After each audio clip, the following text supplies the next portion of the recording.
YouTube, what is good? It's your boy Jody Joe. Welcome to Jody's Corner Live, number 61. We already got 61 of these in the bag, baby. And yes, I said that the code would be with me, but hey, he was asleep. You know what I'm saying? Ain't answer his phone. He had some other shit to do. Anyway, the show must go on. Mama mentality, baby. I told you guys I would bring you guys a stream in the morning because I love you so much, and there's a lot of people from the UK who can't watch my streams when I'm streaming at night. So I said, hey, you know what I'm saying? You know, what would Kobe do? You know what I'm saying? Kobe would be like, well, if you can't get him at night, get him at night and in the morning. So I'm like, all right. So, you know what I'm saying? So here I am. It's morning time. I'm back here in the morning to do a little tester, a little feeler to see if this is something that Jody Joe can maintain. But you know what I'm saying? I'm not even thinking in a negative way like that. I'm just doing it. Wish it, want it, do it. That's what I'm doing. So good morning, everybody. Thank you guys so very much for being here. Let me give a shout out, a special shout out to the people with green names, the members of Jody's Corner, the ones who are paying the lights, paying the bills, paying the studio fees, paying the rent, and paying to keep all this shit flowing. Thank you guys so much. Shogun Assassin, Belied with a wrench, and he's a sponsor. Shabweezy, wrench, sponsor. Both of them got tokens, and they're gold. Shout out to the Golden Coins, Shogun Assassin, Legend of Old 101. Shout out to Alico, though, you too. Let me see who else we got in here. Cameron 117. Shout out to you, man. My dude VizCat, bro. I saw your donation, bro, and I wanted to read that motherfucker, so I screenshotted that bitch. So VizCat, I see what you say. You said Amber Heard looks like she's into that rough sex. Talking about smacking Johnny up and being a pussy. Oh, LOL. He can't fight. He can't keep her in check. Right. There's some truth there, bro. But yeah, I think Amber Heard is down with that nitty gritty, bro. I already know she likes that strong, hard thrashing, bro. So I'll be the one to give it to her. My mentality all day. Rest in peace, Kobe Bryant, Kobe GG, and the other 7. Sword of the Morning is here. Good morning, Sword of the Morning. Tyler, did you change your name? Or is that a new join? Tyler Cordalis? Is that Tyler Ronald? Tyler? All right, well, shoot. We'll roll with it. Wasif Kamal, man. He says here, bro, 5 p.m. in the UK. It's 5 p.m., I guess 5 p.m. in the UK. Let's go. So I have these topics here that you guys see, and I kind of came up with them as I went along, so we're going to go ahead and get into them. There's a couple of them that I personally chose because I'm passionate about them and I'm interested about them. So let's go ahead and get to the first one. What do you guys say? Let's go ahead and get to the sheet, which is, oh, shoot. Is it this one? Yeah, it is this one. Here we go. So topic number 1 that we're going to talk about today is Joaquin Phoenix. So you guys know about Joaquin Phoenix. He played the Joker in 2019 Joker film, and he's sweeping the award ceremonies everywhere. I mean, it seems like everybody and their mama is giving this man a Best Actor award. And it looks like for the BAFTA is his last, so we got British Academy Film Awards. So it's like, you know, the Oscars to the Brits. So it looks like he walked away with Best Actor in that as well. So the man just keeps on winning. So what I'm going to see is... we're going to react to this speech that he gave. So Bobo sent this to me. This is brought to you by Bobo. He said this would be a good idea to talk about. So I said, naturally, let's talk about it.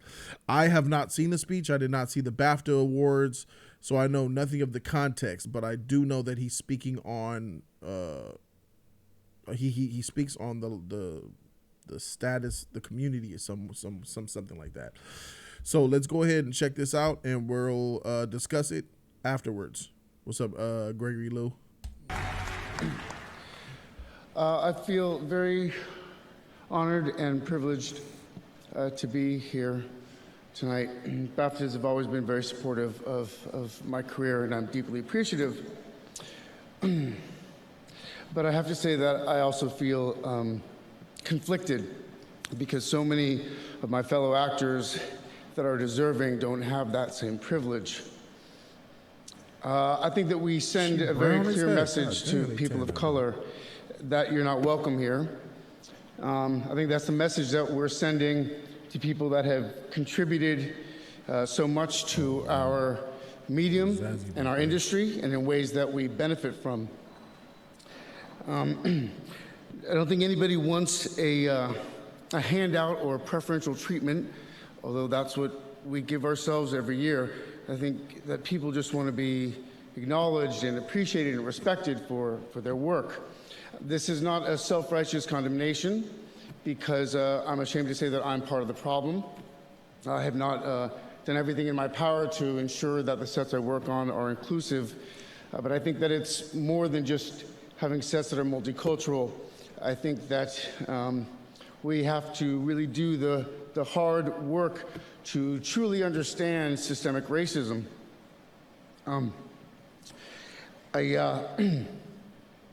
I think that it is the obligation of the people that have created and perpetuate and benefit from a system of oppression to be the ones that dismantle it. So that's on us. Thank you. Bro, get your award. He said, freak this award, bro. He said, freak this bitch ass award. He left it on the table. Whoa. Wow. He said it with his chest. I had no idea. God dang, Joaquin. You could tell that was hard for him to get out. He was up there struggling at the podium trying to, it's like he was, it felt like he was scared to say it. It felt like he was scared to say it, or someone made him say it. Like, it didn't feel like he was, I'm just going to go up there and say this. Like, this is what I believe in. I feel like I didn't really believe that he believed this shit. It's weird. I don't believe his demeanor, the way he was forcing himself to say it, it felt like, it didn't feel genuine, because I don't believe that he believes it. And that's weird. What he said is dope. It's fire. Don't get me wrong. And I love what he said. It's just the way in which he said it. And body language to me is everything. Let's just take another look at the interview and try to look at his body language and look how it and try to see it from my perspective of how I think that he's trying to force it out. And I understand him being a shy type of person, you know, because Joaquin Phoenix is definitely that. He doesn't never look like he wants the camera on him, and he doesn't like the spotlight. But his body language doesn't seem right to me. So let's go ahead and check this out again. I feel very honored and privileged to be here tonight. BAFTAs have always been very supportive of my career, and I'm deeply appreciative. But I have to say that I also feel conflicted, because so many of my fellow actors that are deserving don't have that same privilege. I think that we send a very clear message to people of color that you're not welcome here. I think that's the message that we're sending to people that have contributed so much to our medium and our industry, and in ways that we benefit from. I don't think anybody wants a handout or preferential treatment, although that's what we give ourselves every year. I think that people just want to be acknowledged and appreciated and respected for their work. This is not a self-righteous condemnation, because I'm ashamed to say that I'm part of the problem. I have not done everything in my power to ensure that the sets I work on are inclusive, but I think that it's more than just having sets that are multicultural. I think that we have to really do the hard work to truly understand systemic racism.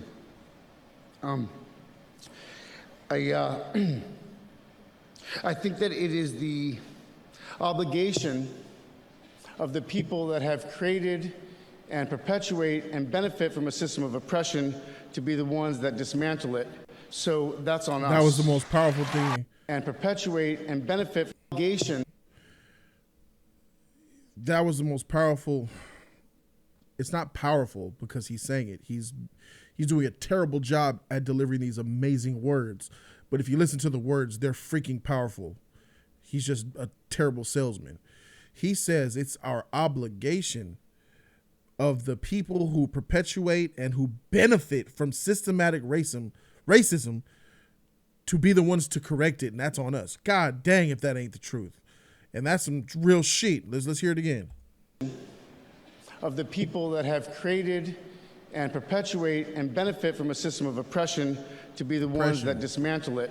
So that's on us. That was the highlight of the speech for me. So I want to make sure that I'm on point. I'm gonna look at another one of Joaquin Phoenix's speeches to see if this is how he is normally when he gives speeches, or if it is him, or if it's more of what I thought it would be. So let's see, Joaquin Phoenix. Let's see, because I know he wanted that. Yeah, here we go. Here's the Golden Globes. All right. Joaquin Best Golden Globes. Is that going to be his? The SAG Awards. So here's a speech. Let's look at his SAG Awards speech. Do you like pictures on your... I need to get a ad blocker in a real way. Sorry, guys. All right, here we go. The actor goes to Joaquin Phoenix.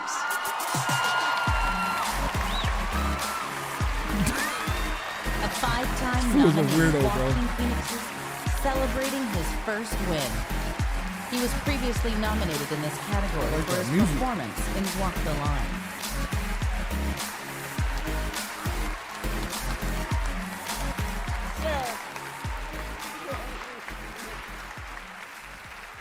Hi.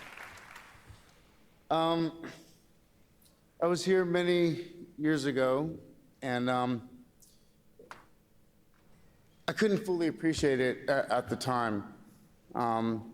I now realize how fortunate I am to be a part of this community. I have such reverence for actors and what we do. So I feel really honored to be here.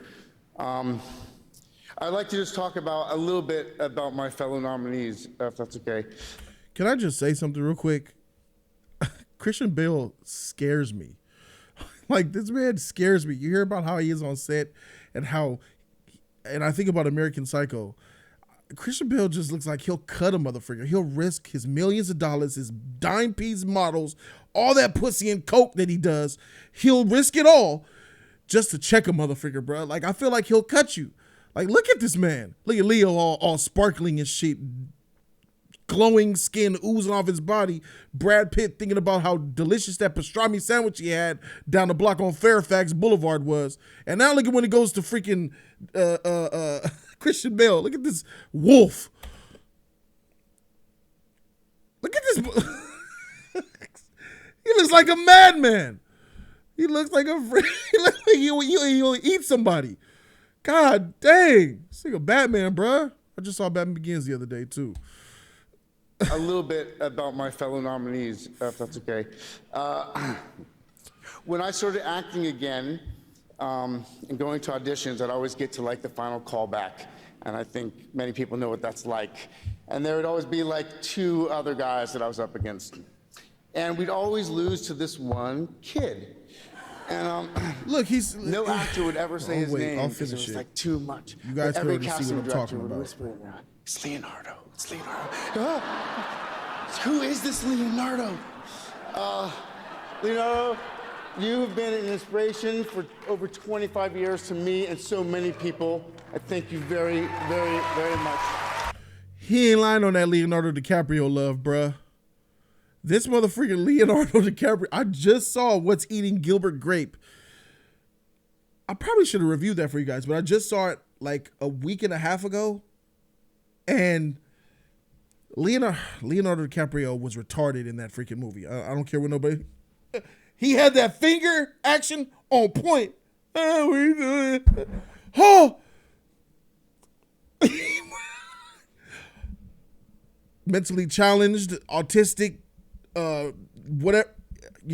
He played a fantastic mentally challenged person, bruh. I said, God dang, from the mannerisms to the look, the noises he was making, he still looked regular, but slow at the same time. He nailed that shit. And he was a freaking kid when he did that What's Eating Gilbert Grape, man. Dang. Whatchamacallit got fed up in that shit. Who was it? Who? Johnny Depp. Johnny Depp got tired of this shit, man. Freaking Gilbert. I mean, Gilbert Grape was Gilbert was the Johnny Depp. but I forgot the name of the freaking Leonardo's character. But I remember when freaking Gilbert was chasing him, you motherfucker, and he slapped him. Bah, bah, bah. And Leo, he didn't know how to handle that whooping, bruh. He took that beating just like a retarded, handicapped, Down syndrome, autistic person would, bruh. It's so believable. I had this girlfriend, ex-girlfriend. Her brother was just like Leonardo DiCaprio's character. He had severe autism. And I remember I used to go to my girl house and I used to roll up in there like, what's up? She had all these brothers. And she had brothers and sisters. She was like, it was like 6 of them. But this one had the severe autism. He would say, hey, Jody. I'd be like, what's up, man? The camera is me. So he will never look at me. He'll be like, hey, Jody. I'm like, what's up, man? How you doing? I'm like, I'm doing good, man. That's good. You want to watch Card Captors with me? You want to watch Card Captors? I'm like, all right, go ahead, put it on. Put on Card Captors, bro.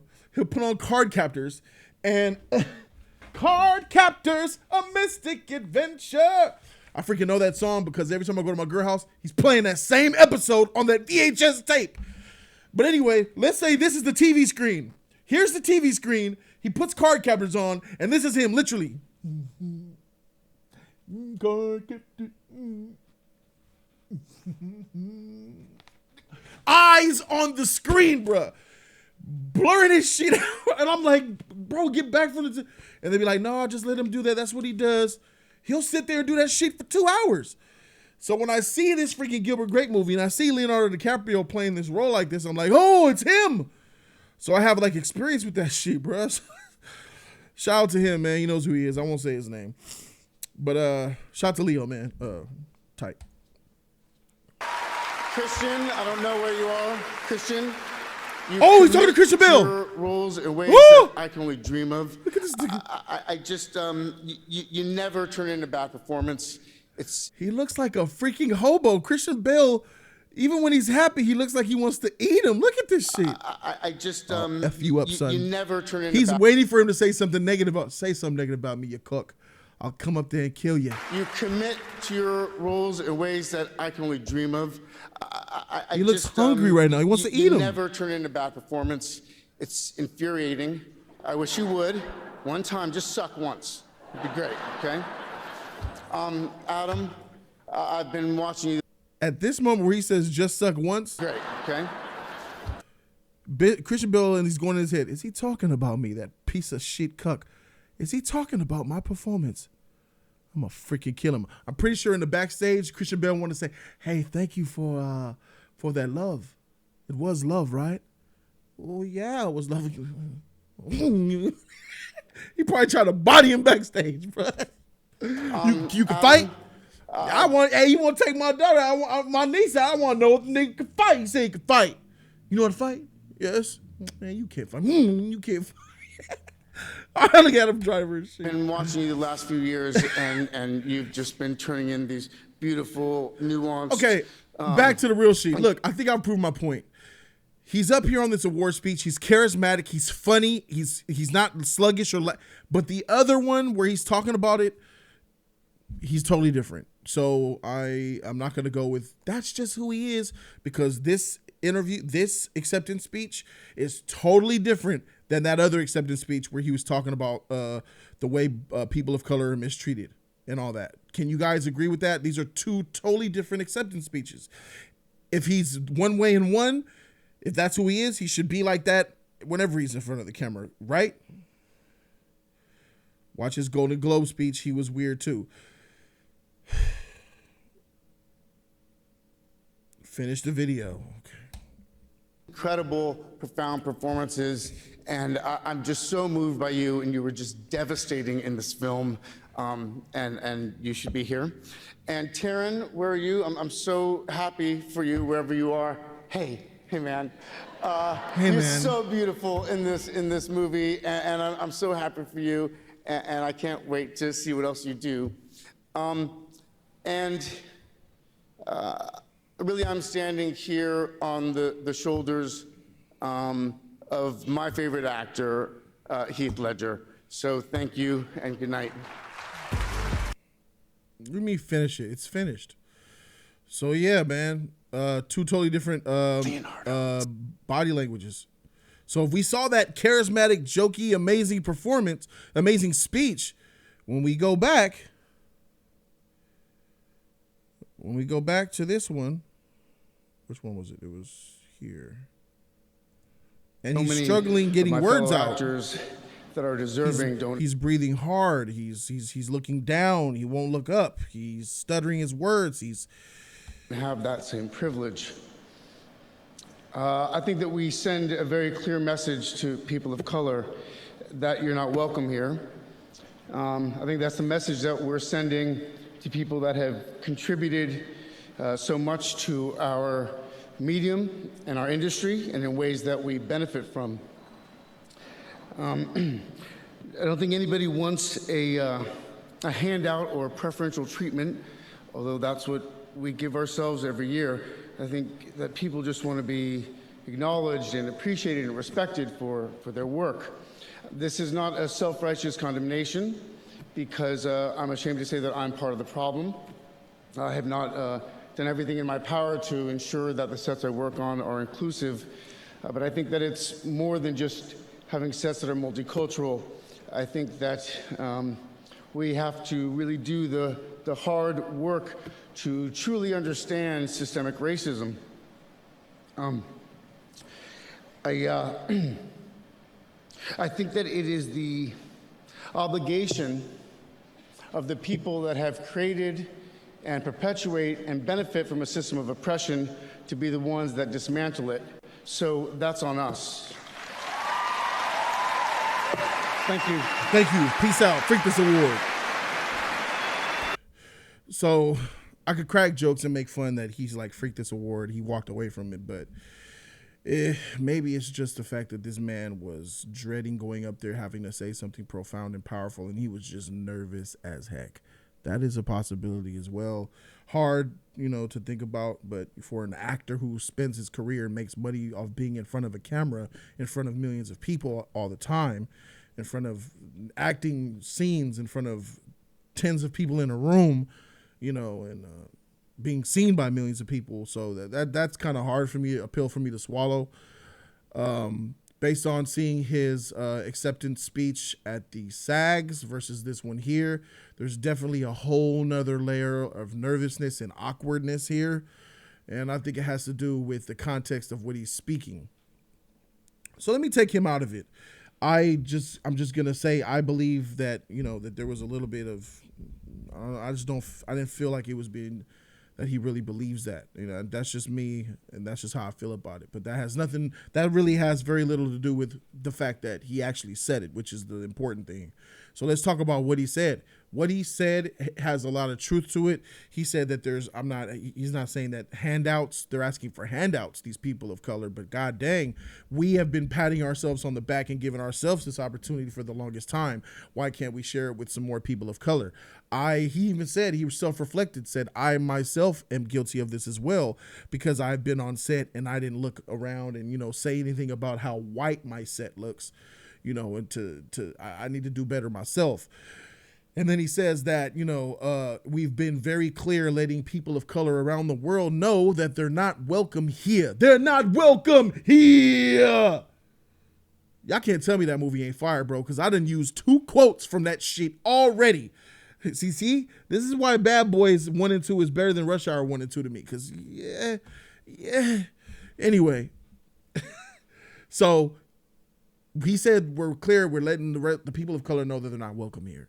And that's powerful as well. That's it's like pointing at the elephant in the room. You know what I'm saying? Like, oh, the elephant, you're shedding a light on it and causing awareness, and that's dope. And I roll with that. The fact that he himself is a white man talking about white privilege as it's real, and then he said oppression is real. People of color are oppressed, and we have white privilege, and we need to be the ones to dismantle it. That's tight, bruh. The words are powerful. Never. Jody, Rush Hour is better written. We're just gonna disagree with that one.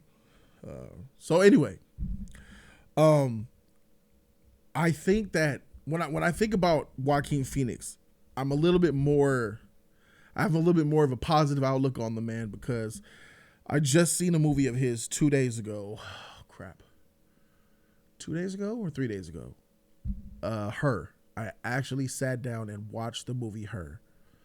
The movie starring him, Scarlett Johansson, as a computer artificial intelligence, where this man falls in love with his AI. So you could say he falls in love with his cell phone, with his computer, and has an actual relationship with it. And I was like, what kind of shit is that? She sound weak, bruh. And then I watched the movie, and I'm like,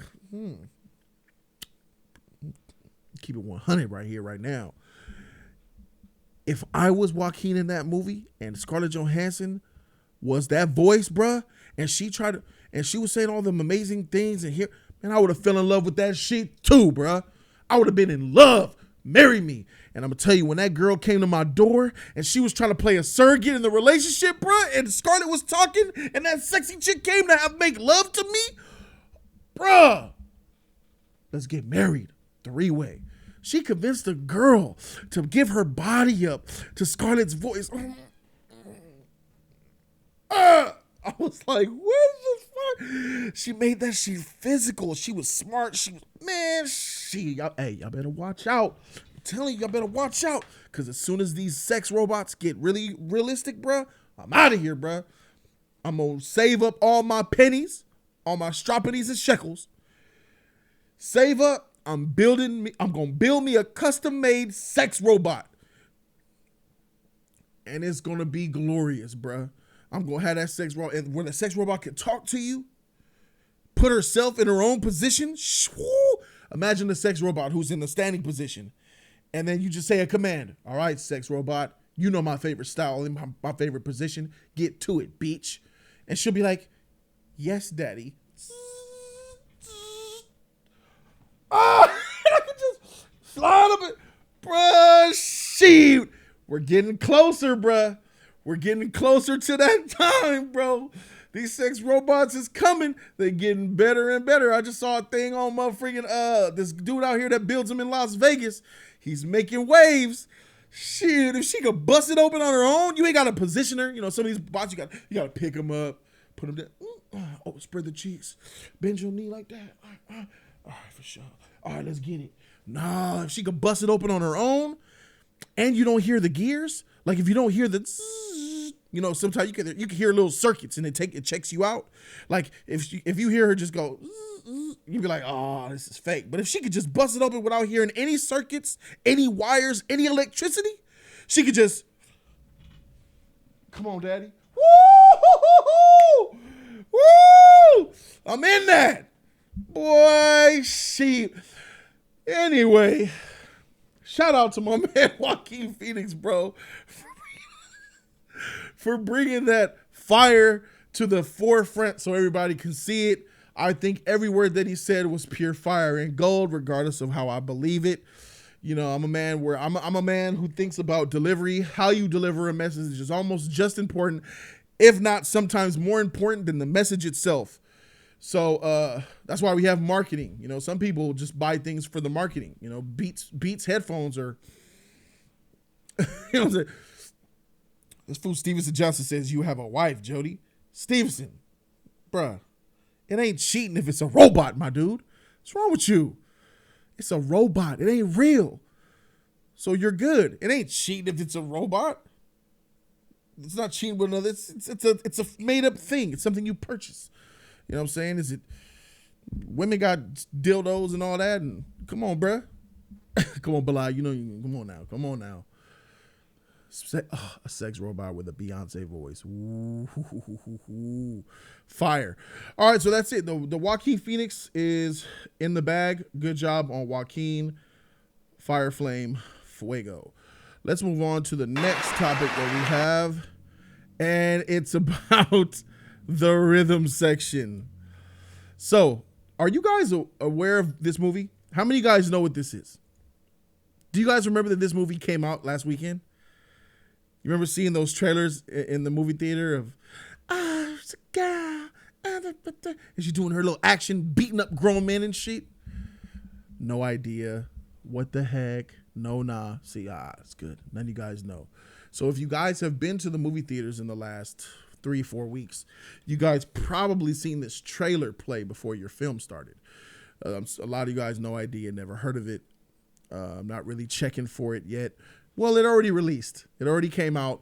And I've been, because I review movies, I've seen this trailer in almost every film that I've seen in the last 2 weeks, 3 weeks, 4 weeks. I feel like I've seen this trailer since the end of December. So we knew that this was coming out. So this is the rhythm section just had the worst opening for a movie on 3,000 or more screens. The worst opening in history for any film that was wide released, basically is what they're saying. With 3,000 or more screens, that's considered a wide release. The rhythm section is the worst flop of all time. The worst movie to release of all time. Give you guys some context. Well, let's just read the article and see if it covers it on its own. This is taken from Cinema Blend. It says, let's grow this so we can see better. There we go. This poor movie is cursed. Blake Lively's The Rhythm Section went through so much just to make it to screens. I feel bad kicking it while it's down. But it's down all right. It was down for most critics and viewers, and now the opening weekend box office. Box Office Pro long-term forecast initially expected an opening of The Rhythm Section anywhere from $10 to $15 million. So they predicted that this movie would open between $10 and $15 million. High hopes. That was adjusted last week to around $5 million per Box Office Mojo. So they dropped their expectations $5 to $10 million. But the movie didn't even manage to make that much.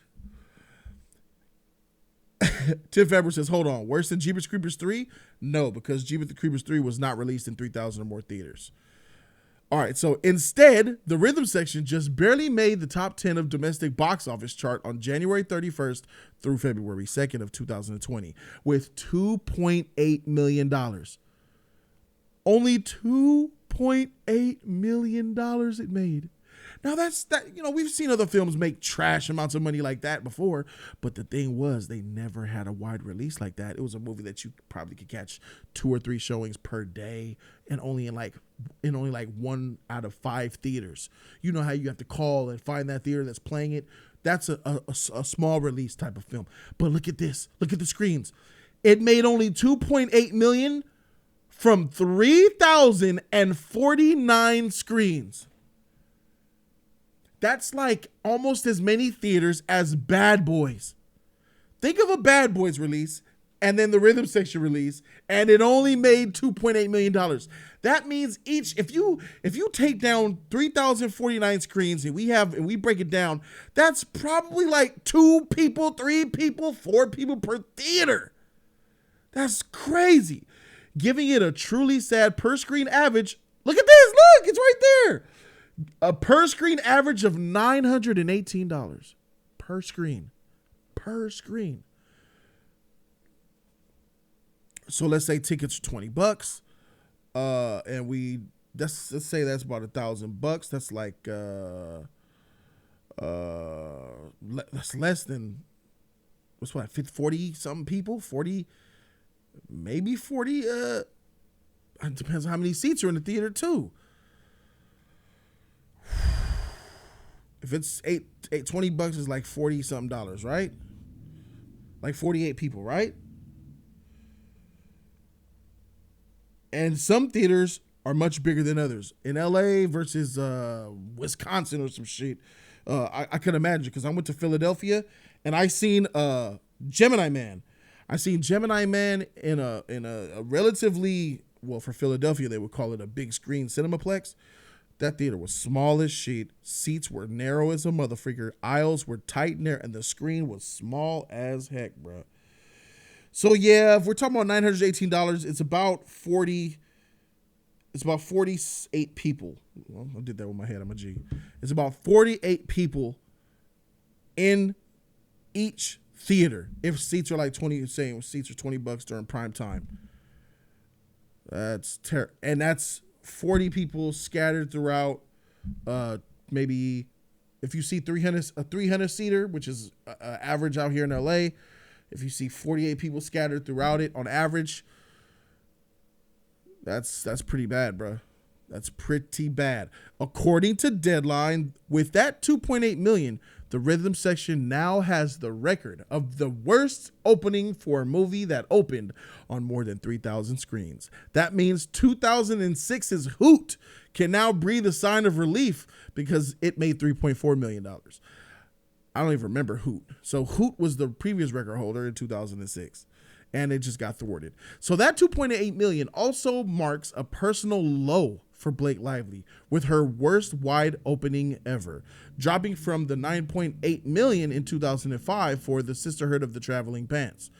So her previous worst film was The Sisterhood of Traveling Pants, which couldn't even hit $10 million. Even Keanu Reeves had the worst opening of his career last year and still went on to completely own 2019. Lively should be okay. But what a disappointment. The Rhythm Section reportedly had a production budget of $50 million. So at least it's not going to see a loss like Doolittle or Cats. Deadline pegged the potential studio losses around $30 to $40 million. So they're thinking this film's going to lose $30 to $40 million. Blake Lively's stunt injury during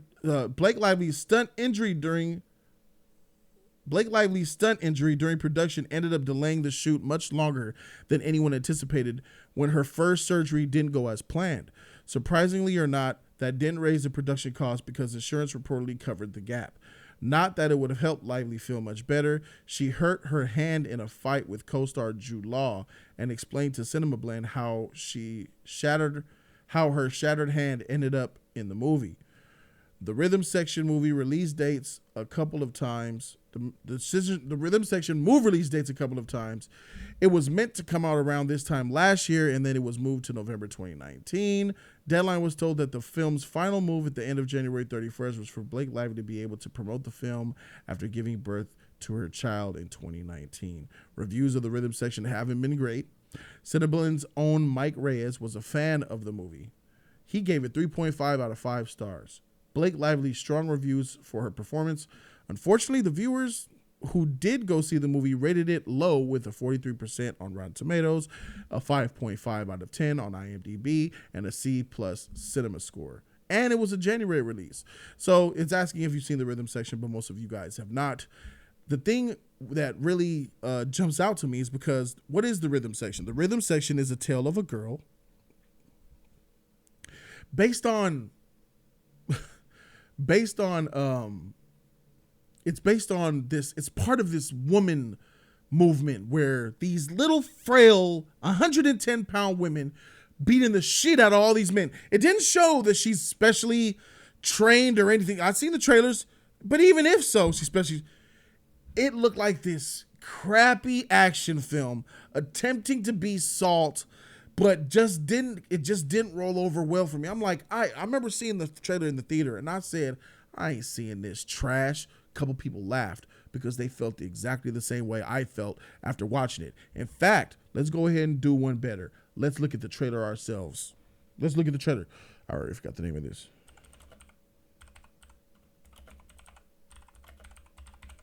And then we'll see what you guys think of it. Here we go. This was 4 months ago. The Rhythm Section. Let's react to it and see what you guys think, and let me know if you guys feel what I feel, and see if you would want to show up for a movie like this. I was rooting for this movie to fail. I lost my family 3 years ago. It wasn't an accident. There was a bomb on that plane. I need your help to find the ones who did this.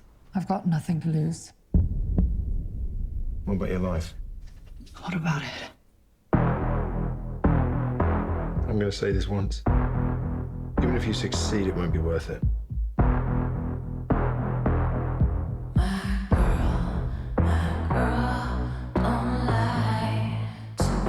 Bomb maker is free. He's walking the streets. You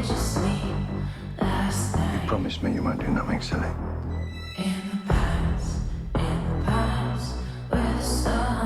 Why are you here? To offer you closure. And And how would you do that? Violently.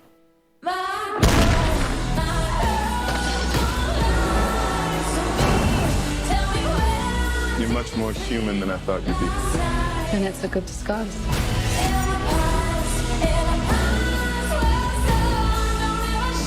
You don't have a clue about the scale of the mess you've caused.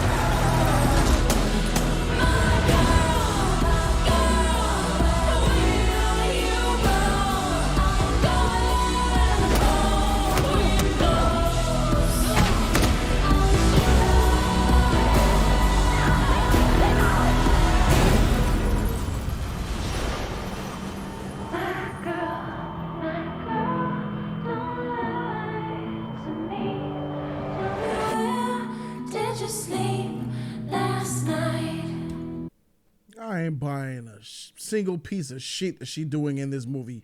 Bruh, this some John Wick abuse. Monty August, yo, this is trash. Trash action, trash music. This isn't it. Nope, Chief. Exactly. This is the type of film that is part of that whole. I think of LaShonda Lynch as 007 James Bond.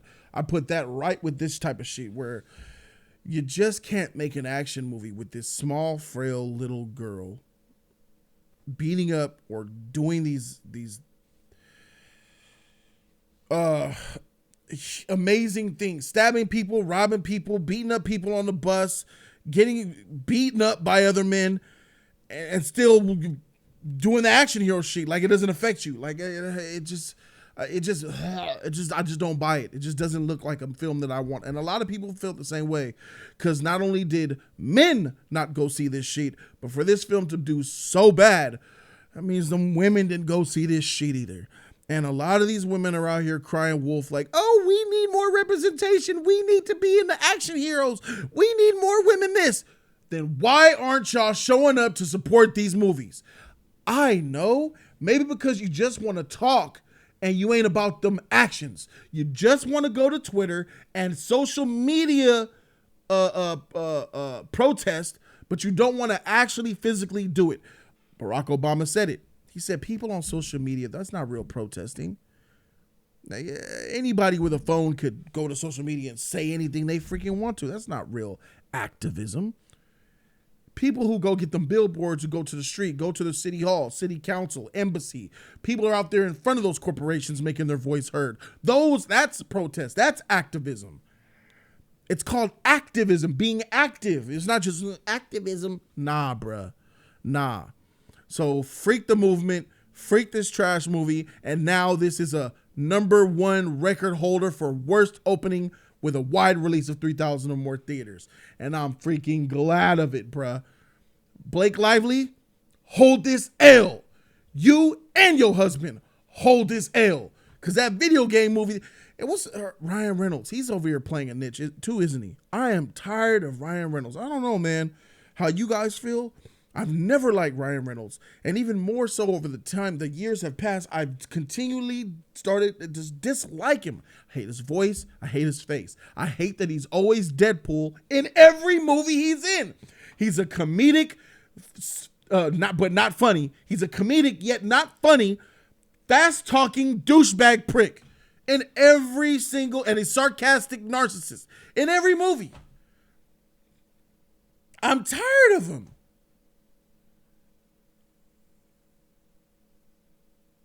I'm tired of him. I am tired of Ryan Reynolds and Blake Lively. You ain't looking too hot either right now. So yeah, that's how I feel about that. Let me go ahead and get to some of these. That shit look garbage. Shout out to E-Man, bro. E, you awake? It's 10 o'clock in the morning. You up? That's crazy, bro. Tight. What's up, Maddie? Lico says, I agree. Deadpool and Pikachu. She looked like yet another Brie Larson. You know, Brie Larson is helped make this shit. He's legit the same character. I swear, I just saw the video game trailer where he's in a video game, and it's more. Do you guys remember that comedy with him and Samuel Jackson? I think the movie was called The Hitman's Bodyguard. That was a movie where Samuel Jackson was supposed to be the stiff, the tough guy, the one who's more logical. And the bodyguard was Ryan Reynolds. He was supposed to be the comedian guy. Bruh, tell me why Samuel Jackson was more funnier than him in his own freaking movie, bruh. Facts. Tell me how Samuel Jackson out-comedied you in your own film.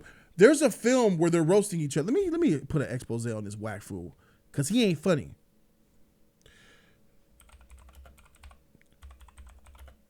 And Josh Brolin. Ryan Reynolds and Josh Brolin were promoting their film X-Men, New Mutant, the X-Force, whatever the freak they were called. And there's this thing on BBC Radio where they sit the actors in front of one another and they roast each other. Like literally they roast each other and they say they insult. It's called Playground Insults. And Ryan Reynolds and Josh Brolin had a face-off. And it exposed Ryan Reynolds for not being funny. Let's check this shit out. You look scared. This is the most scared I've seen you look. Do you want me to back up? No. Stay. I like you in my space. No. I want you in my space. Just jump right in the pants. Hello, I'm Scott Mills. And I'm Chris Stark from BBC Radio 1. And today we are here with another Playground Insults featuring Ryan Reynolds. And Josh Brolin. It's incredibly tense in here. Don't hold back, it's just a game, and don't take the insults personally. All you have to do is make each other laugh, the sillier the better, and the game ends when someone absolutely loses it or they deliver a killer insult. What happens in this room stays in this room. All right then, Ryan Reynolds to serve. Josh. Yes. You are a muffin-snuggling pirate puncher. That's your insult? Muffin-smuggling. Popeye puncher. Here's my first insult. Ryan, that was really funny.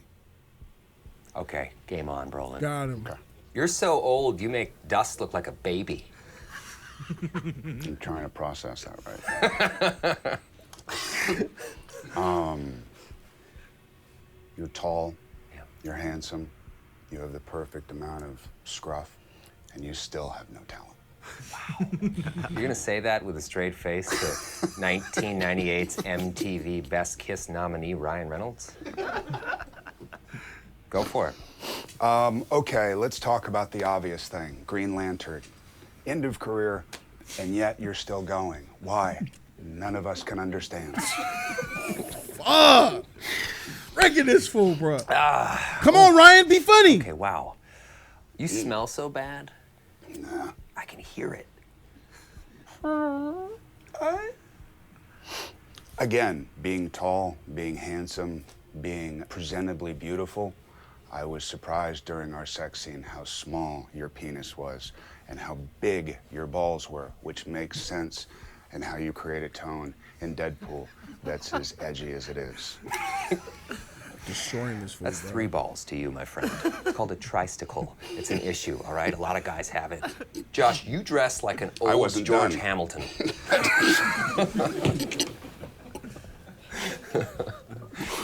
Oh, man. Yeah. But not nearly as tan as I should be yet. Nope. What's the first job you ever did? Hillside, it was called. It was a teen soap opera. Oh that was watched by dozens. How old were you when you started? I was 13 years old. Wow, so your whole life has been about bullshitting people. Yeah. Congratulations. Said the guy who starred in Goonies. Goonies was totally real. You know, when you're a drinking game, like when you come on screen. Don't say drinking in on front Goonies. of me, please. Yeah, I forgot. Yeah, that was. We talked about jail Your whole before. team came around me Literally, and said, even "Do when not talk about drinking even when in you front say of Josh." the word, all I hear is ka-chunk. Yeah. You're Like a so small bad in echo. Goonies that when you come on screen, people don't drink. They punch themselves in the dick for 5 straight minutes.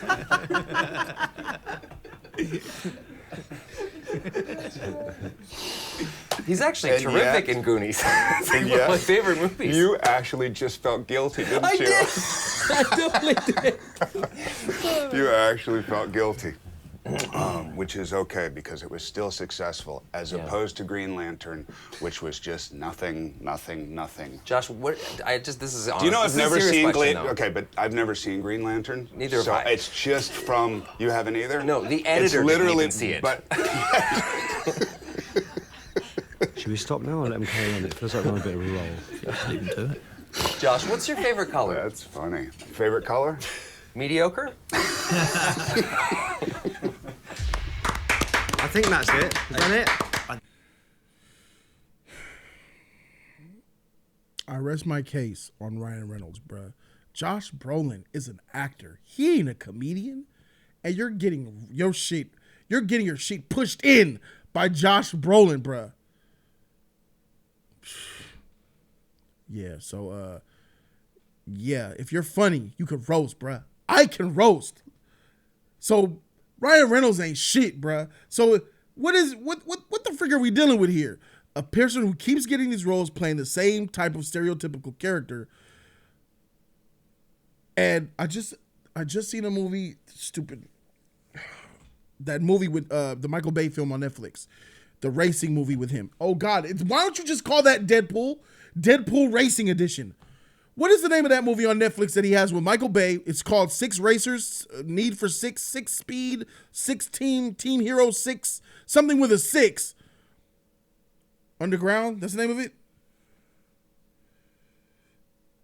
6 Underground, thank you. That's a Deadpool movie, bro. That is a Deadpool film because he's being Deadpool. He's Deadpool and everything. God, I hate Ryan Reynolds, man.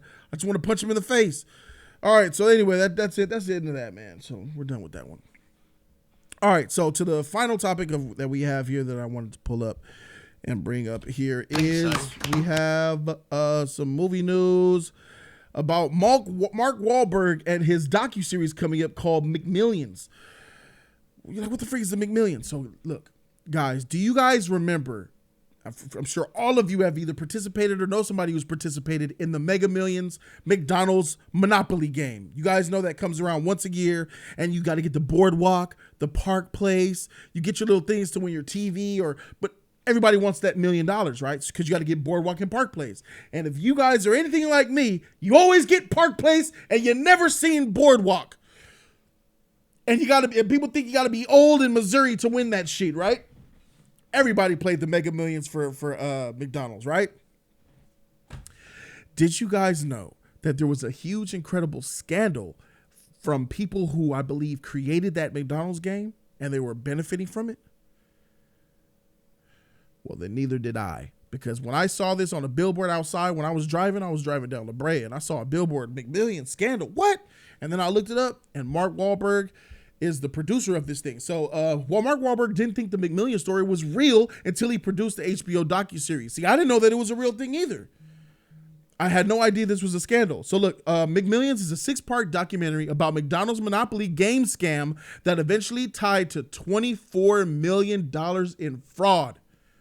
It's finally hitting HBO. The documentary itself actually came together after producer Mark Wahlberg caught on to the interesting story.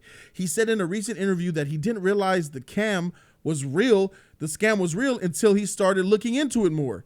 In fact, as McMillions will uncover, a tip to the FBI kicked off the investigation, which eventually found the Monopoly game at McDonald's had a slew of winners who were almost all handed the keys to the pieces necessary to give them big wins. Mark Wahlberg said in an interview that the story was fascinating and that McMillions went out of its way to find even more puzzle pieces connecting the dots in the case. He said that, quote, "It's a fascinating story. I didn't think it was real at first. Harder. I thought it was really a good look for some creative liberties. But it was actually all true. Harder. The more we kind of looked at it, the more they uncovered." Freaking Boston accents. If you don't know a ton about this McDonald's Monopoly game scandal, it was newsworthy around the turn of the century when the FBI began looking into arresting people related to the crime. Still, taking pieces from a fast food chain's fun game and manipulating the game to accrue winnings is simply a wild idea. The fact that it really built an empire involving a whole slew of people and fake winners is something Mark Wahlberg referred to in a previous interview with Fox News as far-fetched and unreal. Or as Mark Wahlberg would put in the recent interview with Extra, he said, quote, "A guy was able to steal some of the winning pieces. He had decided he was going to give them to the people he wanted to give them to." A guy was able to steal some of the winning pieces, and he decided he was going to give them to the people that he wanted to give them to. But then he would also basically make them pay for the winning piece, not knowing that they then had to pay tax. And then when they got a payoff, he would take more of the money. That's crazy. So it's like, say there's a piece where I think there was an edition where you win like a Jeep Cherokee, Grand Cherokee, if you got the red, like what is it, Kentucky, Illinois, and what is the red property? Kentucky, Illinois, is it states? No, states is purple. Kentucky, Illinois, Indiana? I think it's Indiana. Is it right? Guys, come on, Monopoly guys, help me out. What are the red property names? Come on, let's go, OGs. We got Illinois, Kentucky. Is it Indiana? Is Indiana Avenue 1? Where you guys at?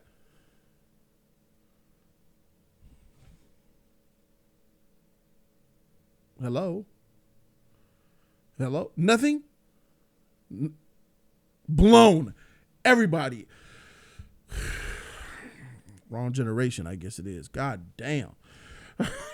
Anyway, all right. Anyway, that's the gist of what McMillions is. Really, it's stylized McMillions with a $.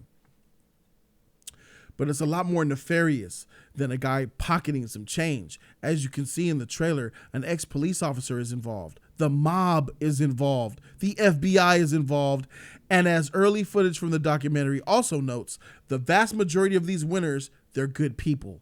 You can see more about the wild story below.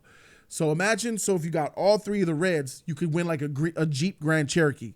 And there was always that one piece that you could never find. You could get Indiana and you could get Illinois, but you can't get Kentucky or some shit.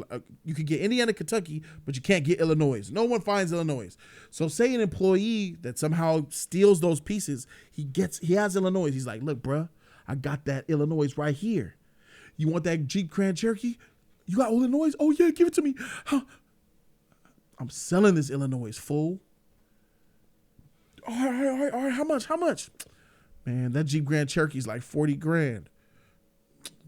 Give me 10,000 for it right now, and I'll give you this ticket. Done. He pays him 10,000, gets the ticket. Then he goes and cashes in with his 3 tickets to get his Jeep Grand Cherokee. Well, what you guys don't know, maybe some of you guys do, some of you guys don't. When you win a car, you don't really just win that car outright. You got to pay taxes on that motherfucker. The state, the licensure, the sales tax. So on a $40,000 car, you probably coming out the wazoo another $6 grand. So not only did that man pay $10,000 for that ticket, he then has to pay another $6 grand just to get the car. So you're getting the whole $16,000 on a $40,000 car. It's still a come up and a win, but then here he comes back like, yo, what's up? You got that car? Hey, let me go and get a little bit. That shit crazy, man. The scam is real out here, bro. The finesse is real, bro. So McMillions premieres on Monday, February 3rd at 10 p.m. Only on HBO. So it already premiered. It came out yesterday. So go see episode 1. I know I will. I don't have HBO, so somebody hit me up with your username and your password, please, to your HBO. Hit me up on the DMs, so I can see this shit. He says, to see what else the subscription steamer has coming up, take a look at the full schedule. So yeah, I don't know about you guys, but that's fascinating to me, and it's sad too because there was a point in my life where I was in like middle school, where I would have like $2 left over at the end of the day. Sometimes, I'd be lucky in middle school to get $3 for lunch. Some days I wouldn't get nothing. I would go to my stepdad's drawer to see what he left me on the drawer every morning. I'd go in there, see what's there. It'll be a little something. Sometimes it wouldn't be nothing. Sometimes it'll be, okay. I would, save that money. So at the end of the day, I would go buy a bag of fries for $1.07, a nice big bag from the Louisiana Chicken. Good eating back then. But then when that Monopoly game came out, I would always be like, man, freak, why is it that this Louisiana Chicken spot will give you a bag of fries for $1.07, but McDonald's, you know how much McDonald's large fries was? Like $2 for that little carton of fries. But I used to want to play that Monopoly game. I used to take my little $2 down there to the McDonald's to play that Monopoly game, man. Peeling off them little stickers. only to be disappointed, bro. Over and over, to the point where I got in high school. I was like, man, freak this game, bro. This shit is rigged.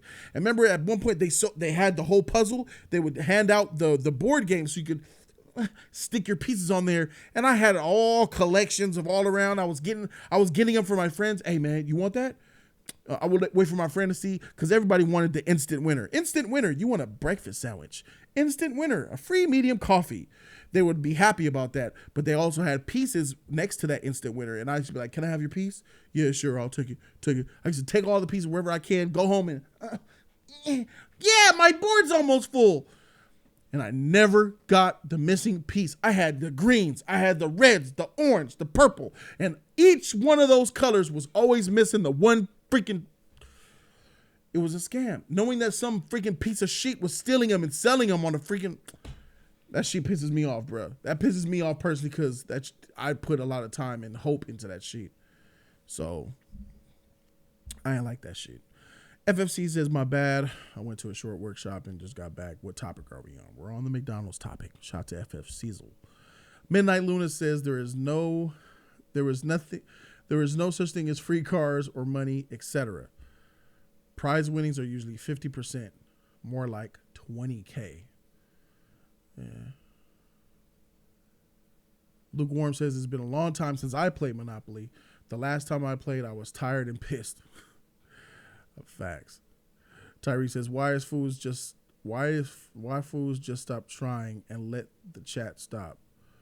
That shit be hilarious when the chat don't know anything and just stops typing. That shit got frozen, bro. Play boomer games, win boomer prizes. Oh, that's douchey. That's douchey. Boomer games, boomer prize. Monopoly isn't a boomer game. What are you talking about? That's whack versus C for you to say. You think Monopoly is a boomer game for old people only? You know what? You might be right. I just played Monopoly with my family 3 weeks ago when my niece went back to Chicago. We all were playing Monopoly and I served them all up. But Monopoly is fun, bro. But is it a boomer game? Obviously, I don't know if people play Monopoly anymore. Maybe it is an old school thing. Maybe it is a past tense thing. Boomer, what is he, 12? I ain't never playing Monopoly again. Look, Machete said he ain't never playing Monopoly again. Monopoly is the best. I think it's the best board game that you could play. I don't know. Seed. What is your name? Who said that? Boomer sheet? Something Seed. Do you play board games? Do you think all board games are boomer games? That fool hit me with an okay boomer sheet. Like, all right, old motherfucker. Here he is. He says, LOL, I played it at 12, to be honest. Just joking. Oh, shoot. I was about to try to make a whole discussion out of this shit. Pino says it's on the Fire Stick, Jody. Clue is fire too. Clue? I never played Clue, but I got Guess Who. Can you guess who? Oh, man. I got that Guess Who. That's probably my son's favorite game is Guess Who and Monopoly. I play Sorry, Jenga. You know, board games are fun, man. Board games. Oh, you know, do you guys remember when I was on Andy's channel, on his Nerd Wars channel? And remember when I went in the dark and I went dark and my power got shut out? The whole entire block, this whole neighborhood lost power. Do you guys remember that? So during that time when I lost power, we lit up candles. I lit some of these battery powered lights. Guess what we did? We played Monopoly, bruh. It was like, ain't nothing to do, ain't no TV, ain't no freak. Man, break that Monopoly out. Put a couple of let's go. Because at the end of the day, you never know. We can't be too reliant on electricity, man. Shoot. I remember Life was the big competitor to Monopoly. So it was Monopoly or Life. Those was like the real big competitors. I never got into Life because I was like Team Monopoly and I just cared about getting Monopoly so much.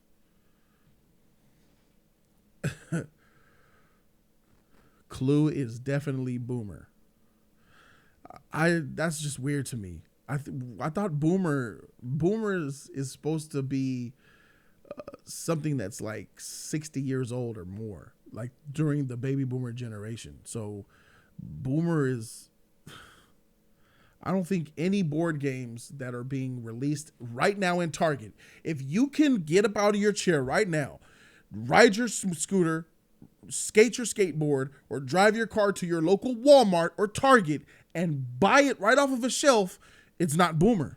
Because no one, Boomer shit you can't buy. You got to go to collectibles. You got to go to eBay. It's still on the shelves. Do you know what the number one selling game? What's the number one selling board game right now? It's got to be Monopoly. I saw 5 different Monopoly games at Target when I went to go buy that new Monopoly. They have Miss Monopoly. They have Monopoly Digital. They have Monopoly where it doesn't have any money. Monopoly Junior. They had a Monopoly Simpsons. They had like 5 different Monopolies up there. They had Deluxe Monopoly and then regular Monopoly. It was like 6 or 7. It's a lot of Monopolies, bro. What about checkers? Checkers are fire. Checkers, chess. Let's go, man.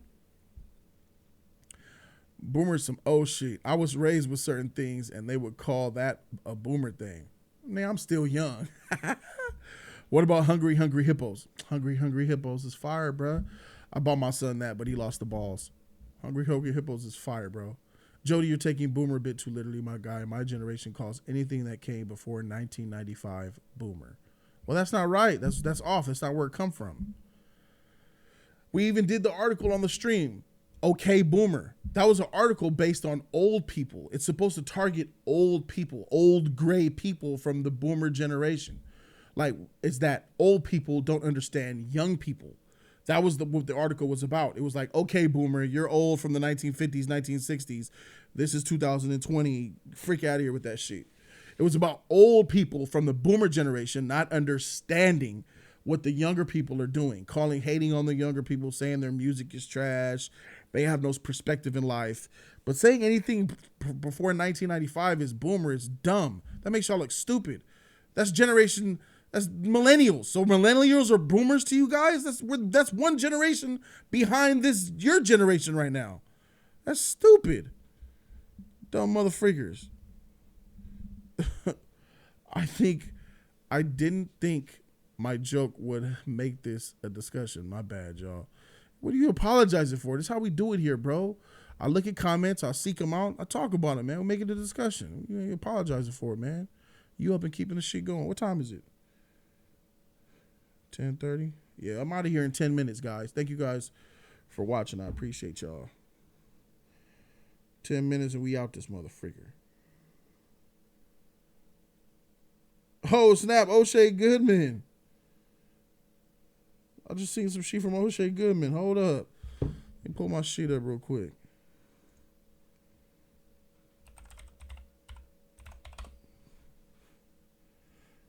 O'Shea Goodman. I ain't seen you in a minute, boy. Where you been? It's good to see you. Shoot. There we go. Yes, nigga. What? So O'Shea Goodman dropped $20 through PayPal. I just saw it slide in. There it is. He says, hey, Jody, it's been a while. You goddamn straight. He says, Happy New Year. Did you see that Wonder Woman 84 TV spot for Tide during the Super Bowl? I did not. I did not. Let's react to that and talk about it real quick. Blakan, $6 donation. Shout out to you, Blakan, the PayPal way. He says, hey, long time since I caught you on the stream. I've been loving your Yin and Yang series. Thank you, Blakan. I appreciate that. I ain't seen you in a long time either, man. You and O'Shea, man. It's tight. I hope you guys having a great new year. Hope everything is working out for you guys. So because O'Shea wanted to talk about that, he asked me about it, I say we react to it real quick and see what's going on. Let's see.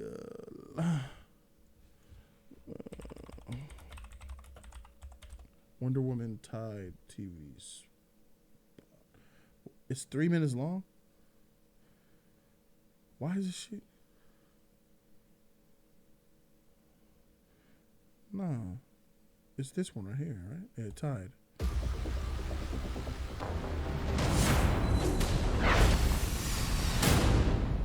Oh, they just added it to the We thing. won't be doing that today. Tomorrow. Tomorrow works.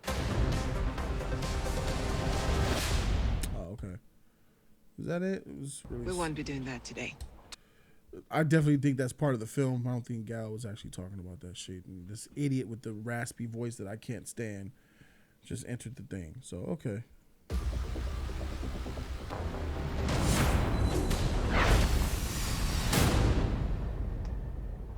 We won't be doing that today.